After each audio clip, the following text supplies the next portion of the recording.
las aterradoras apariciones de las brujas en la sierra que te dejarán sin aliento. En la sierra, la niebla no solo moja la piel, marca destinos. Hay noches en que la neblina baja de las cumbres como un telón pesado, y allí, entre el olor a tierra húmeda y teja vieja, algo se mueve que no pertenece a la carretera ni al ganado.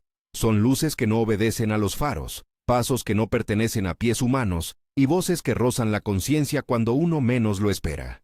Si te atrae el terror auténtico, ese que raspa por dentro y se queda después del último suspiro, esta es una de esas historias que conviene escuchar con la puerta cerrada y la mirada alerta. Si te gustan relatos así, suscríbete y dale a me gusta. Hay noches en las que las historias sirven de protección tanto como una vela encendida.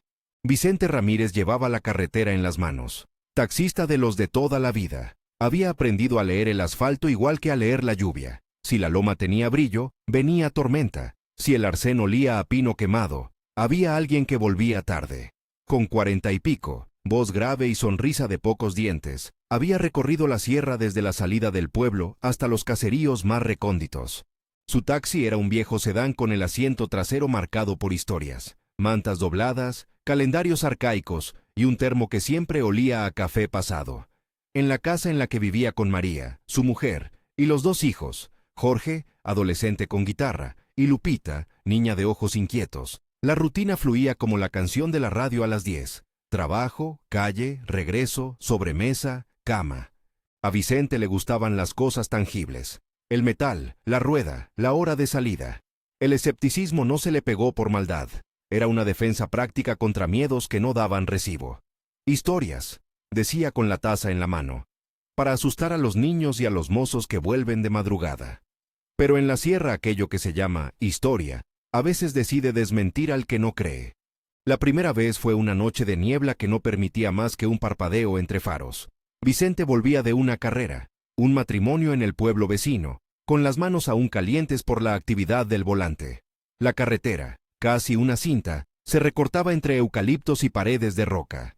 A su lado, la radio emitía un bolero distante.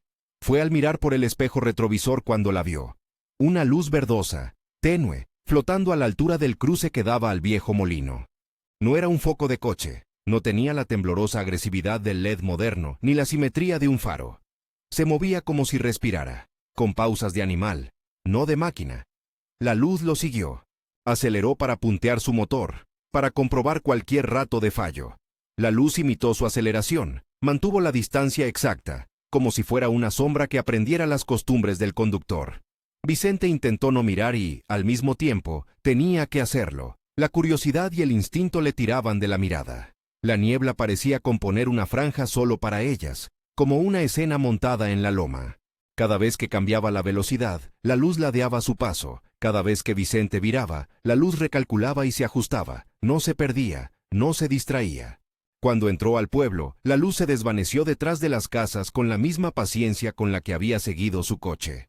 Los vecinos le saludaron con la normalidad de quien ve pasar el mundo a diario. Nadie dijo nada. En la cantina, don Fermín le clavó los ojos y, sin hablar, puso una mano sobre el vaso de cerveza. Rubén, otro taxista, soltó una respiración como si arrancara una herramienta vieja. «Te miraba raro, Vicente», le dijo Rubén después, como lanzando un anzuelo para confirmar. No es la primera vez que se aparece eso por la carretera. Vicente se rió por costumbre, negó con la cabeza y volvió a su casa. Pero esa noche, en la cama, el silencio se convirtió en un rumor persistente, un murmullo que no era voz, una insistencia que rozaba la puerta del sueño. Apareció en los sueños como un hilo que se desenrolla. La luz, ahora con la forma apenas definida de una mujer, una presencia que susurraba una palabra y luego otra, sin significado al principio, hasta que comenzaron a cobrar forma como un himno sin letra. Era una llamada que no pedía permiso. Al despertar, sudado, con el reloj marcando la madrugada, Vicente se levantó como si hubiese sido arrancado de otra vida. Tendría que volver a la carretera esa misma tarde. La rutina no espera a quien siente miedo, pero el miedo dejó huellas, pequeñas fallas en el ánimo, una fatiga que no se sostenía solo en el cuerpo. Fueron los sueños los que empezaron a regular su respiración, a enturbiar la mirada. En la lonja, a la luz del día, Vicente repasaba la mecánica del coche. Por la noche le llegaban las voces. El pueblo comenzó a hablar. no de chismes de pueblo, sino de palabra que transmite principio de advertencia. Lo marcado. Lo marcado se dice para nombrar algo que ha pasado por la piel y ha dejado un lugar vacío después. Los viejos murmuran con la autoridad del tiempo. Los jóvenes, con la mezcla de burla y temor, propia de los que no quieren ser la siguiente historia. Se decía que la gente marcada no dormía, que soñaba con una mujer de luz, que a veces amanecía con los ojos en blanco, como si alguien hubiera tomado algo esencial. Nadie quería ser el siguiente. Vicente, sin embargo, perseveró en la incredulidad práctica. Soñé, ya está, mañana toca levantarse a las 6. Pero también fue a hablar con doña Remedios. Doña Remedios no era curandera de película, no tenía ollas con pócimas ni gestos teatrales. Era una mujer del pueblo, la que recogía hierbas en los días claros, la que sabía nombrar la luna vieja y los sonidos del río. Tenía las manos arrugadas y un delantal que guardaba el olor de todas las cocinas. Su casa olía a jabón viejo, al humo de la vela y a hierbas secas. Cuando Vicente entró, ella no levantó la vista del tejido hasta que él dejó escapar la historia. No necesitó preguntas largas.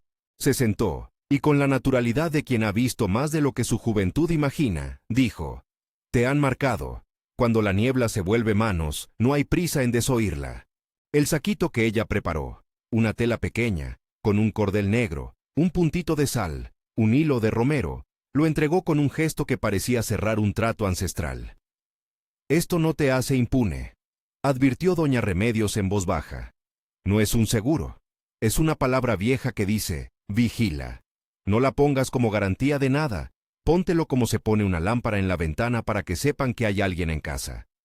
Vicente aceptó con un asentimiento. Era la manera de los que creen sin admitirlo, prudente, por si acaso. Tras eso, las cosas mejoraron por un tiempo, quizá porque creer un poco calma, o porque las noches se acomodaron. La voz en los sueños se volvió menos insistente. Vicente volvió a sentir la carretera bajo sus manos. Sus dedos reencontraron la costumbre de cambiar marchas sin pensar. Su mujer notó la mudanza. Cenaban más despacio, miraban la telaraña de la cocina con menos inquietud. Pero la sierra no perdona la distracción. La luz regresó con variaciones. No siempre flotaba a la derecha del coche. A veces se pegaba al lado contrario, como investigando las sombras. A veces, en el cruce del árbol caído, no le seguía. Eso lo hacía reír y, al hacerlo, la risa reforzaba la idea de normalidad. Otras, al bajar una cuesta, Vicente vio la forma otra vez, y no pudo evitar que una sensación viscosa recorriese el cuerpo, una alerta que no vería en ningún sensor. Los sueños empezaron a sorprenderle cuando aún estaba despierto. Voces en la radio que no pertenecían a ninguna emisora, una canción que repetía la misma frase, una palabra que habría podido ser un nombre. Rubén le dijo un día, con la seriedad propia de quien comparte noche tras noche el frío del asfalto: «No te lo tomes a broma. Hay quienes dicen que cuando te marcan es porque quieren llevarse algo, lo llaman arrancar». Vicente hizo una mueca, como quien escucha un término del folclor cargado de símbolos. Se sintió maleable y al mismo tiempo preparado para resistir. «Pues que vengan, no me dejan sin guía», soltó, con un humor que no le pertenecía por completo. La historia se extendió en microondas del pueblo, en la panadería donde la masa se levanta con canto, en la escuela cuando las maestras recitan las tablas, en el puesto de verduras donde siempre hay un comentario a la hora de pagar. La gente miraba el taxi de Vicente con una combinación de curiosidad y temor. Algunas madres cruzaban la calle con sus hijos por el otro lado. La vida continuaba, pero había horas de la noche en que la mirada se perdía hacia la loma como si intentara encontrar una luz que no sería de faro. Una madrugada, Vicente no llegó a dormir. Había decidido no dejar que el sueño le tuviera. Se quedó sentado, con la radio baja, mirando las sombras de la sala. Los niños dormían. María, al otro lado de la casa, parecía una presencia serena. La vela que había colocado en el alféizar titilaba como corazón frágil. La niebla entró por la ventana sin permiso, como siempre lo hacía en esos meses, y el olor de la tierra húmeda saludó la estancia. Fue entonces cuando lo oyó. Primero un roce en la teja, como si alguien tanteara la superficie con la punta de los dedos. Después, un canto que no terminaba de ser melodía, sino un susurro que se rozaba con nombres antiguos. Vicente levantó la vista. Junto a la ventana, en el jardín, la luz verdosa se posaba temblorosa, como un insecto enorme. Pero no era insecto ni era ave. Se alargaba y comprimía, y, por un instante, la figura que contenía la luz pareció abrir una boca que no respiraba. Vicente sintió el instinto animal de retroceder, pero no lo hizo. ¿Por qué? Quizá por orgullo, quizá por un cansancio que confundía el valor con la terquedad. «Fuera», dijo sin pensarlo, con la voz cortada y más áspera de lo que él mismo reconoció. La luz no contestó con palabra, sino con un movimiento, un gesto lento, como el de una mano que pasa la yema por la mejilla y deja un recuerdo. A la mañana siguiente, había manchas en el exterior del coche, como si alguien hubiera pasado la yema de una vela, y un dibujo borroso en el cristal trasero. No era explicable con gravedad ni lluvia. Vicente lo limpió, lo miró, e intentó dejarlo pasar. Los sueños se hicieron más densos. Empezaron a incorporarse detalles que no eran propios de una noche. El aroma de lavanda que no tenía sentido en diciembre. La sensación de manos frías que no tocaban carne, sino una zona más profunda. Un vacío que llamaba desde dentro. Vicente comía menos. La comida no le asentaba. Su mirada se volvió más veloz al entrar en los espacios cerrados, como si siempre buscara un punto por donde la luz pudiera entrar. El pueblo murmuraba, con ese ruido que no es voz y que, sin embargo, consigue hacerse escuchar por todos. Lo tiene. Doña Remedios volvió a casa de Vicente una tarde con una bolsa de tela pequeña, apenas un pañuelo. «Pónselo con respeto», dijo. «No como escudo, sino como garantía de memoria. Si te olvidas de que hay algo que vigila, las cosas se desacomodan». Les pidió que mantuvieran una vela encendida al anochecer, sin detallar por qué ni cómo. Habló en proverbios y remedios que el pueblo entendía sin traducción. Los remedios funcionaban a veces por la fe que les ponía la gente, otras por la costumbre que hacía entender al mundo que había ojos atentos. Fueron semanas de tregua, o de aparente tregua. Vicente tomaba el saquito en el bolsillo, miraba la vela encendida en la penumbra, miraba a su familia y repetía, como un conjuro: «No hay nada aquí que se lleve lo mío». Pero había noches en que la voz lo llamaba desde fuera de la casa, con el mismo tono con el que uno pronuncia el nombre de un viejo amor. En esas noches, la fatiga se le pegaba al alma y quedaba como un esqueleto de costumbres. Llegó la noche en la que el taxi decidió no volver al garaje. Vicente salió por un servicio de madrugada. La niebla estaba espesa, como un trapo colgado del cielo. En la radio sonó un bolero viejo que el oído reconoció de inmediato. La voz de la emisora parecía cercana, pero cuando Vicente marcó la frecuencia, la señal estaba mala. La carretera se le hacía larga, una cinta que se aferraba a cada curva. Fue en la recta del paraje de la Cruz que la vio. La luz se elevaba en el arcén, inmóvil, a la altura de una piedra que siempre quedaba a medio camino. Esta vez no la siguió. La luz se lanzó al frente y se plantó delante del coche, como si hubiera decidido cortar la vía. Vicente frenó. El motor gimió. Por un segundo, el mundo quedó en el brillo de la linterna, en el vaho del propio aliento. La luz se componía ahora en una figura que no terminaba de ser mujer, pero que tenía la verticalidad de una presencia que pretende llamarse humano. De su centro se desprendía un resplandor verdoso, como un fuego doméstico que no calienta. La ventana se empañó, el parabrisas se llenó de lágrimas de niebla. Vicente sintió algo que no había sentido nunca, la certeza de que aquello no buscaba dañarle el coche, no pretendía cazar su motor, sino que había venido por algo que no tenía medida ni nombre. Los antiguos le habían dicho, arrancar. Las voces le dijeron una palabra que no era palabra sino promesa, ven. El vehículo se quedó inmóvil como un animal que espera la orden. La presencia en la carretera se estiró, y en un gesto que fue más una insinuación que un ataque, se acercó al vidrio. Vicente tuvo la sensación abrumadora de que una sombra, una especie de mano líquida, atravesaría el cristal como quien atraviesa la membrana del sueño. No había ruido que acompañara. El silencio lo ocupaba todo y le apretaba el pecho. En la parte de atrás, Vicente imaginó a su mujer, al calor de la vajilla, a los niños que soñaban. No hubo tiempo para un plan ni para una invocación. En un flash, comprendió que la sierra cobraba su derecho a pedir. Nada de eso era razonable, pero el razonable no siempre ordena el mundo en la sierra. Allí, en la curva, la figura alargó una forma luminosa y la posó contra el cristal. El brillo se hizo intenso, como colocando un dedo en la propia frente de Vicente. Un frío que no era de invierno, sino de ausencia, le recorrió la espalda.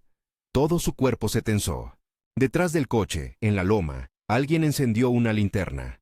No fue un gesto planificado, La figura en la carretera lo notó, y, por un instante, retrocedió.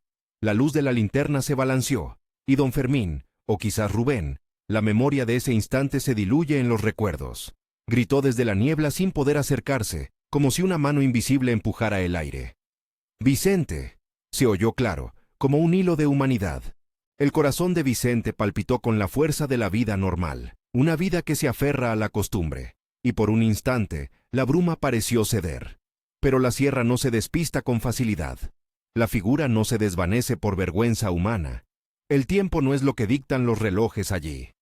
La luz volvió a acomodarse, más firme, y el brillo comenzó a infiltrarse por las juntas del parabrisas, como quien conoce el camino de las pequeñas hendiduras.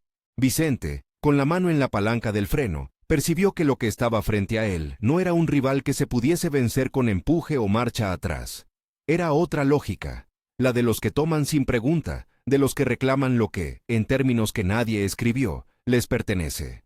En el pueblo, la gente se asomaba a las puertas. Las velas de las ventanas parecían convocatorias.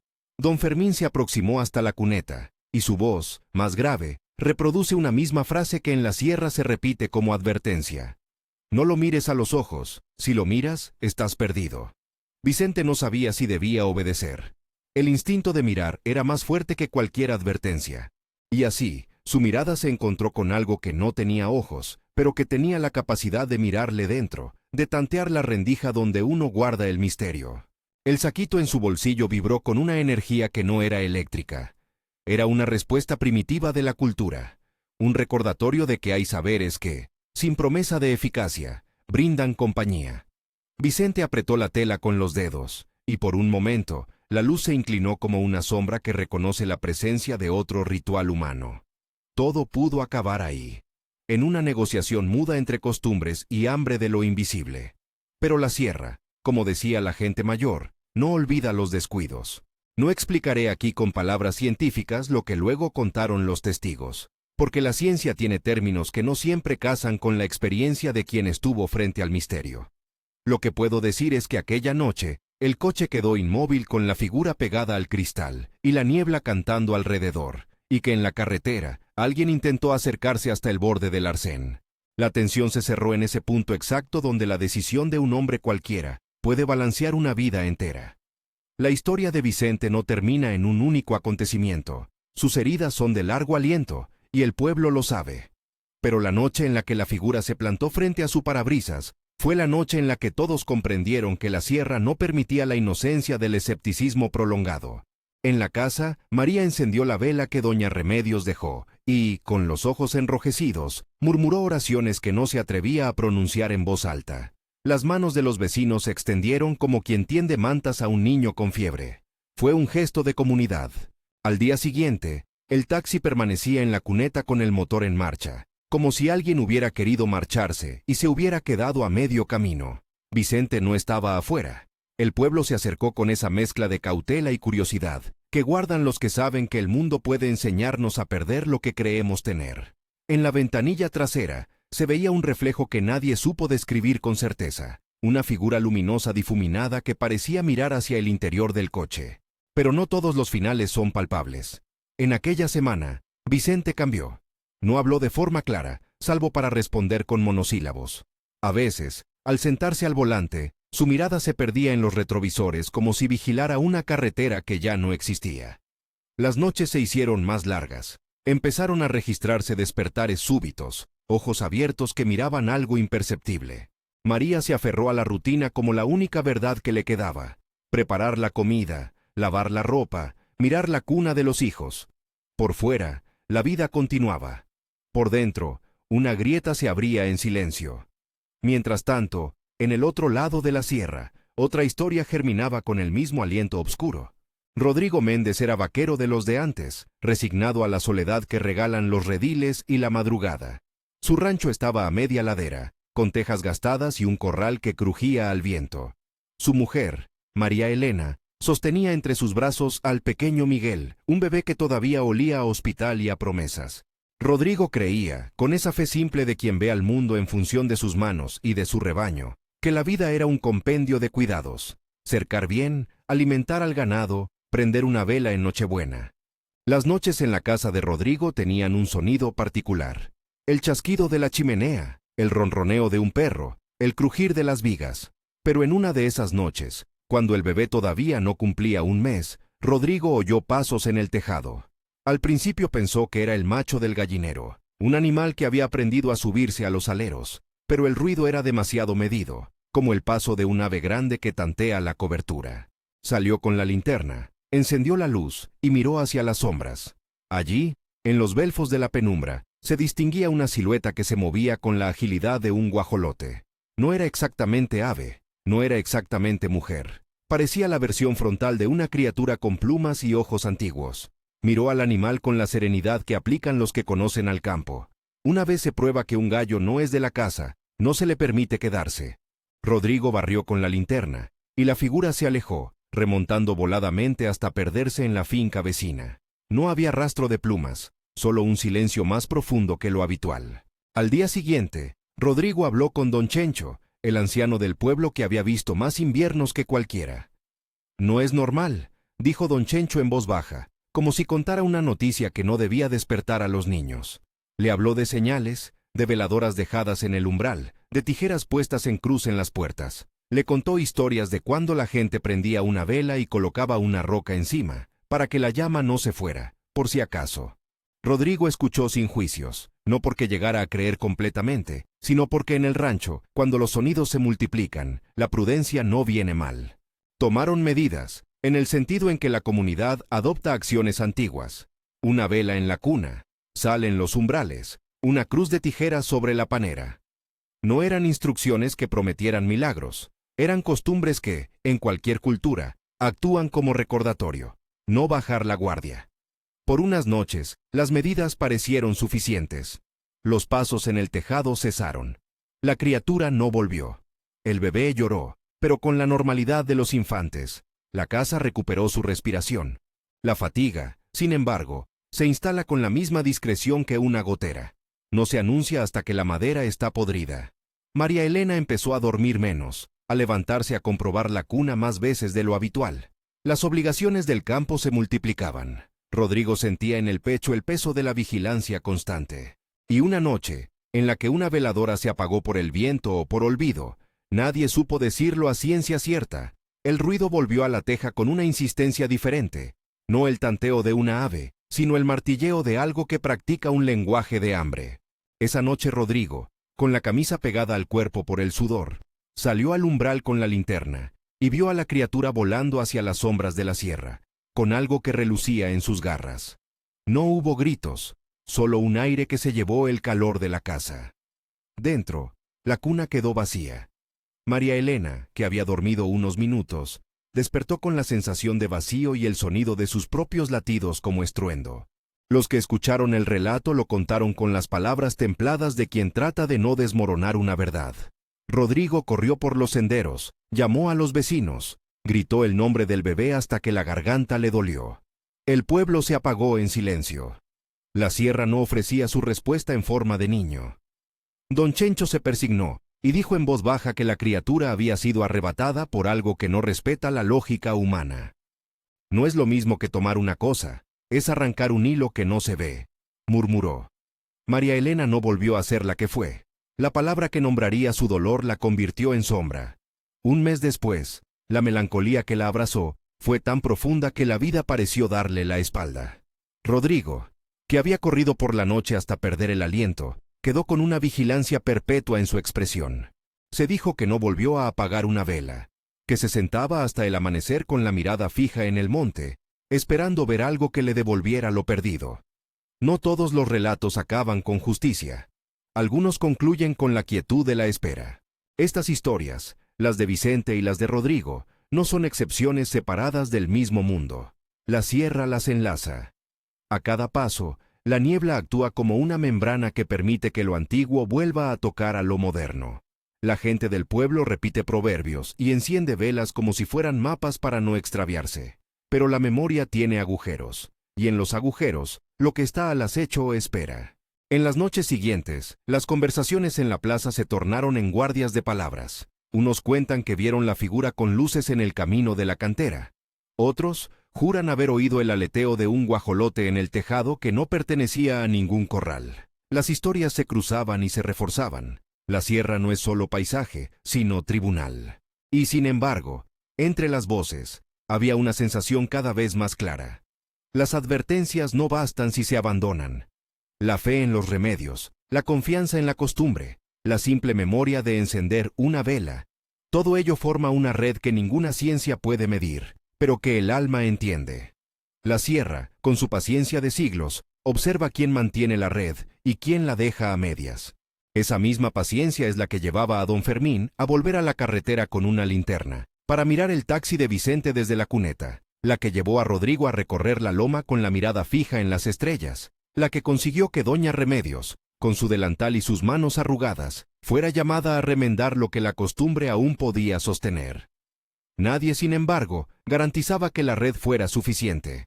La niebla se espesa otra vez, como cuando uno navega un tramo de libro al que se le pone un punto final momentáneo. Hay historias que piden respiración, y la sierra, igualmente, demanda que sus episodios se cuenten con pausa. En el pueblo, la vela sigue encendida en la ventana de Vicente. En la casa de Rodrigo, la mecedora no cesa de moverse. Y en lo alto de una loma, una luz verdosa se compone y descompone, sin prisa, como quien guarda un secreto largo. Porque, al final, las brujas en la sierra no solo aparecen para asustar, aparecen para recordar que cuando se olvida el respeto por lo que no se ve, la vida puede cambiar de manos sin ruido.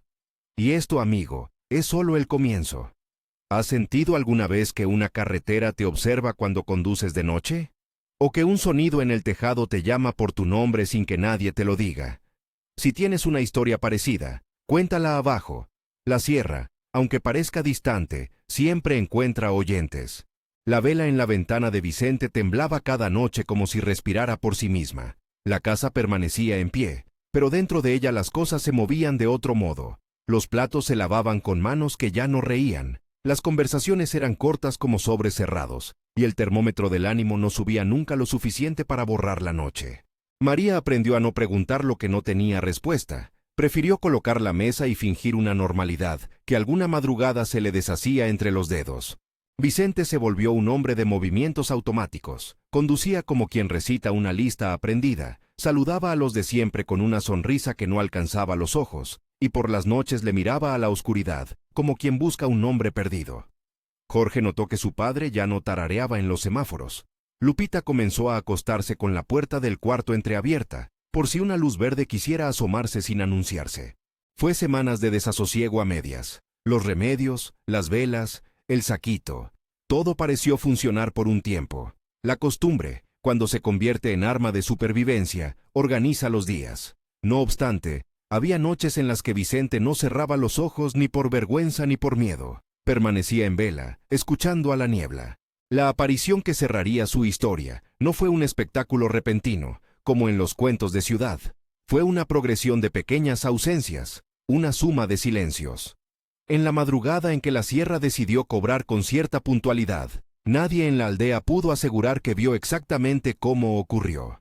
Los testigos recuerdan fragmentos, una discusión entre vecinos en la solana, un grito ahogado muy poco antes del alba, la luz del taxi encendida con el motor sin marcha. Lo que se registró, según consta en informes que nadie del pueblo despertó para firmar, fue un paro cardíaco. Registrado como paro cardíaco. Dijeron, porque las palabras oficiales le conceden a la muerte una apariencia limpia y técnica.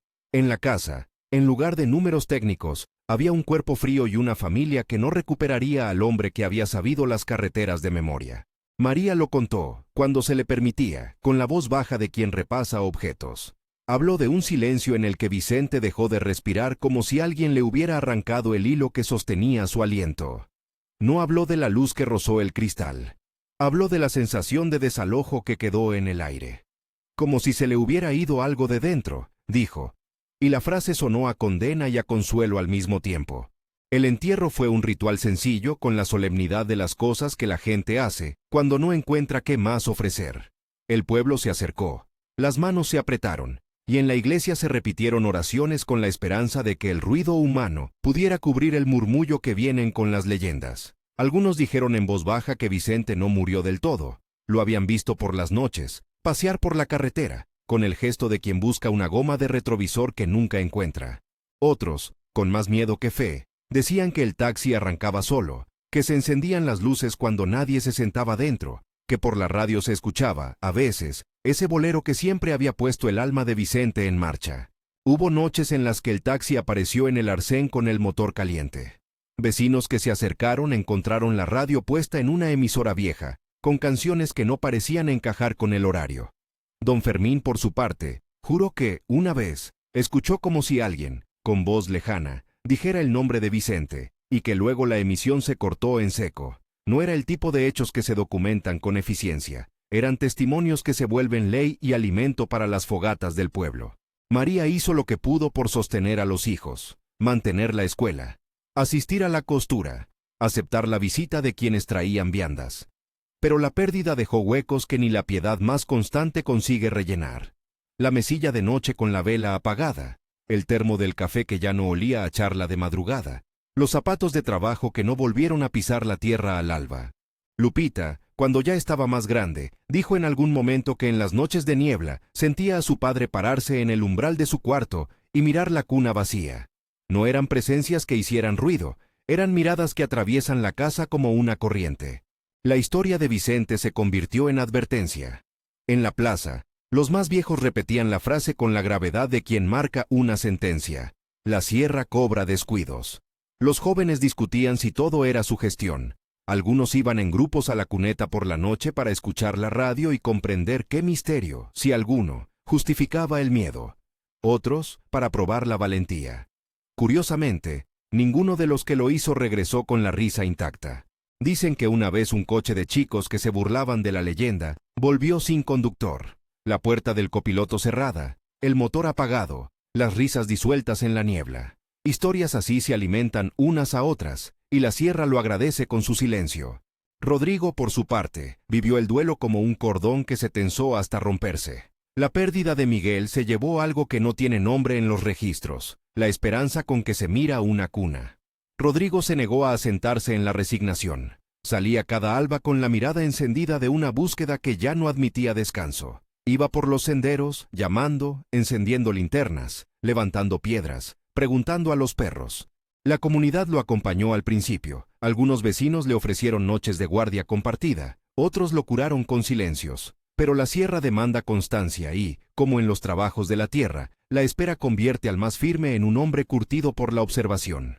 Don Chencho le repitió por semanas lo mismo que había dicho la primera vez: medidas, rituales, costumbres. Lo importante es no bajar la vela, le dijo una tarde mientras le señalaba la loma.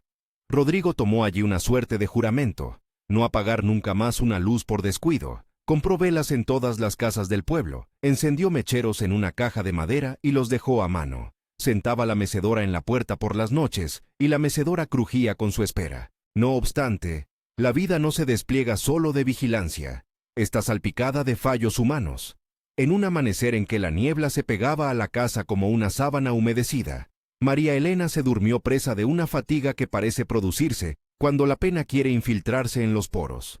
Rodrigo, exhausto de recorrer veredas, se quedó dormido en el umbral.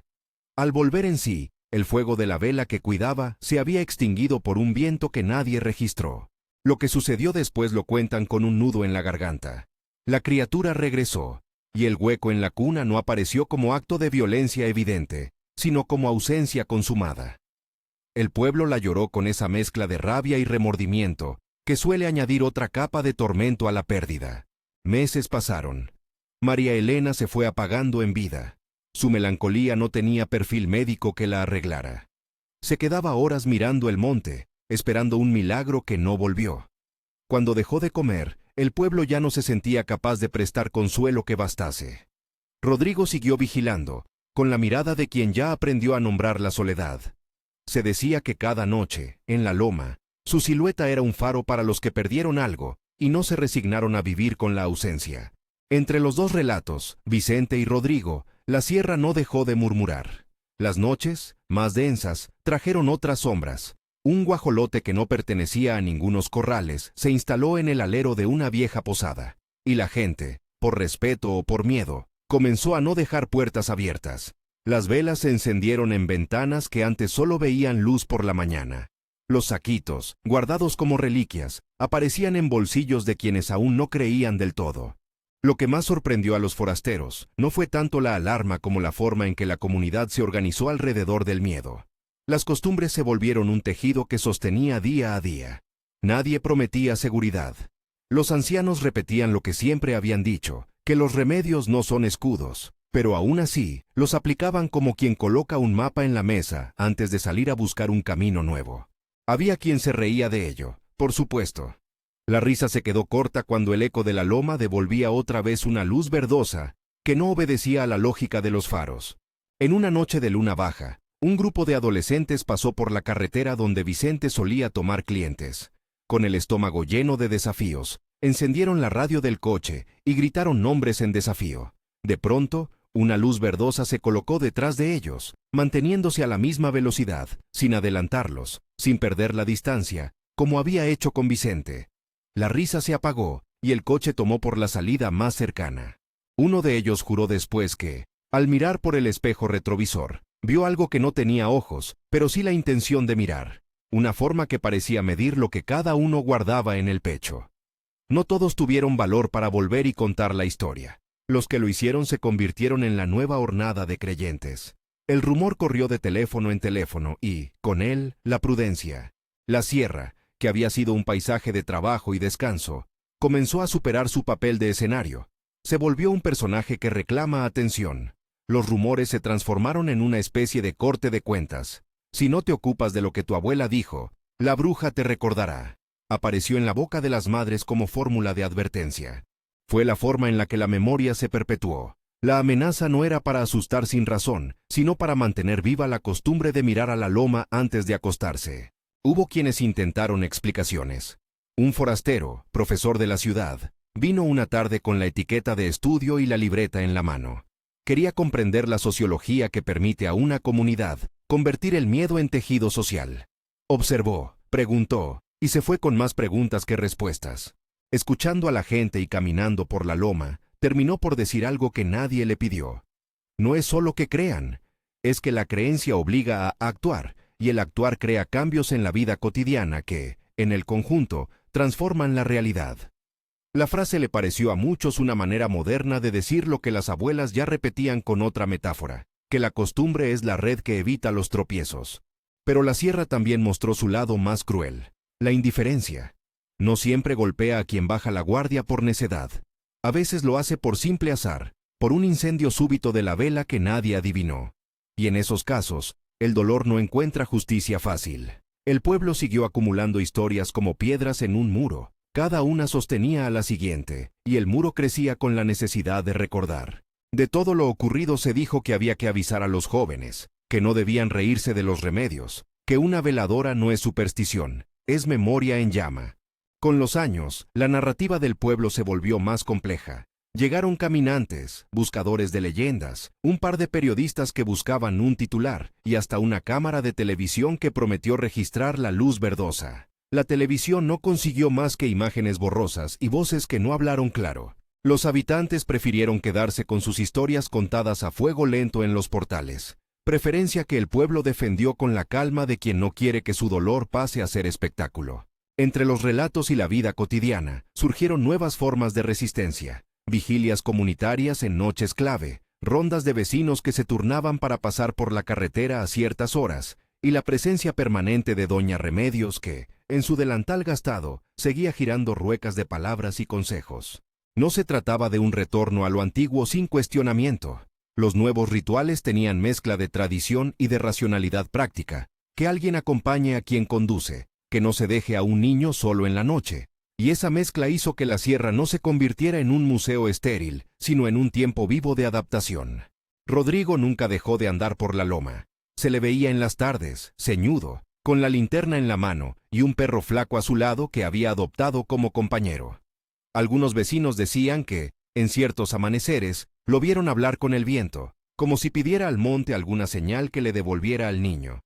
Don Chencho le ofrecía café, y Rodrigo, sin dejar de mirar hacia el horizonte, apenas respondía.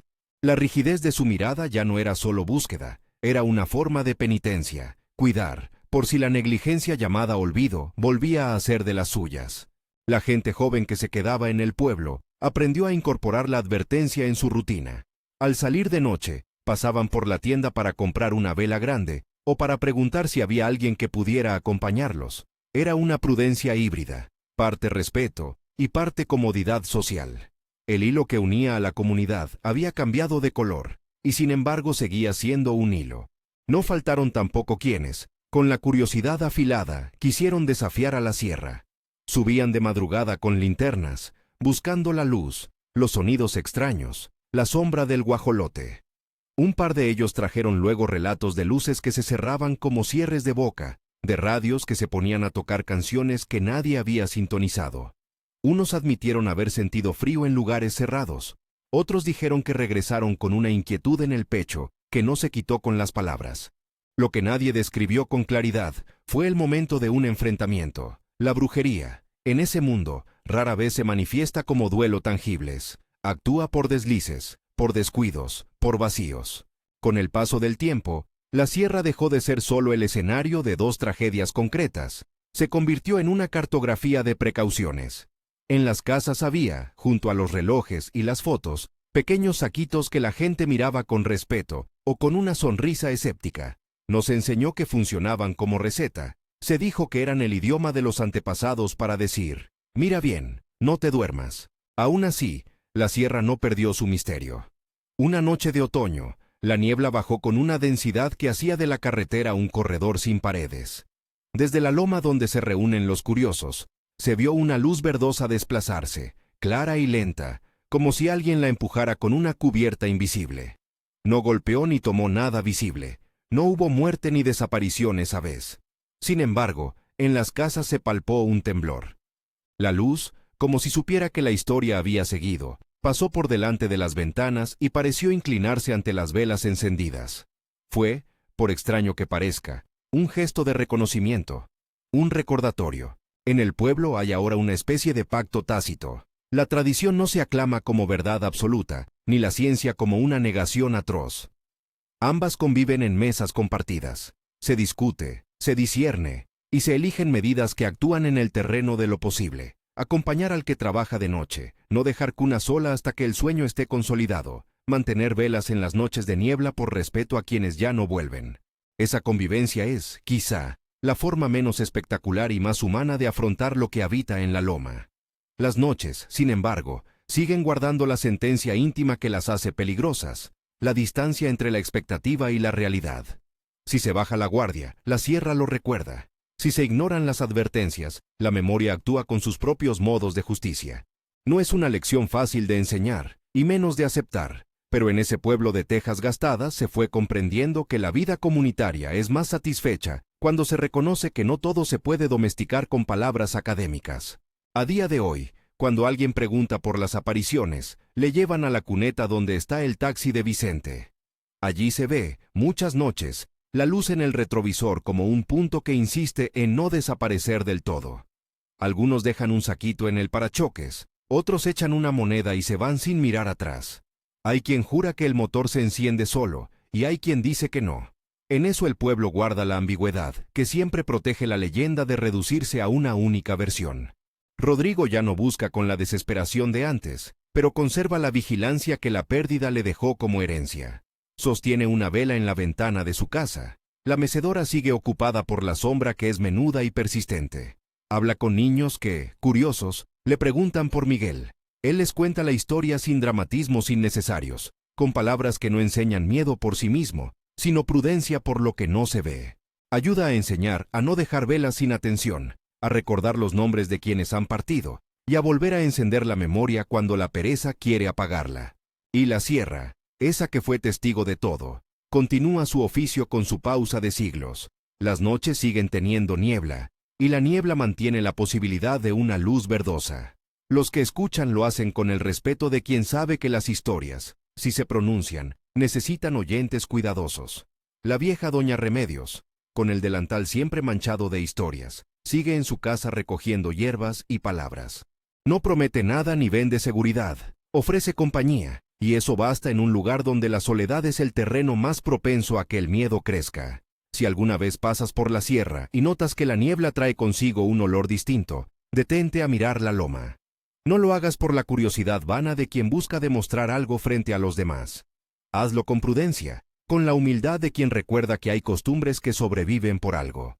Si una luz verdosa te acompaña en la carretera, quizás no sea un faro ni un coche. A veces son apariciones que buscan medir lo que guardas, lo que olvidaste, lo que no supiste cuidar.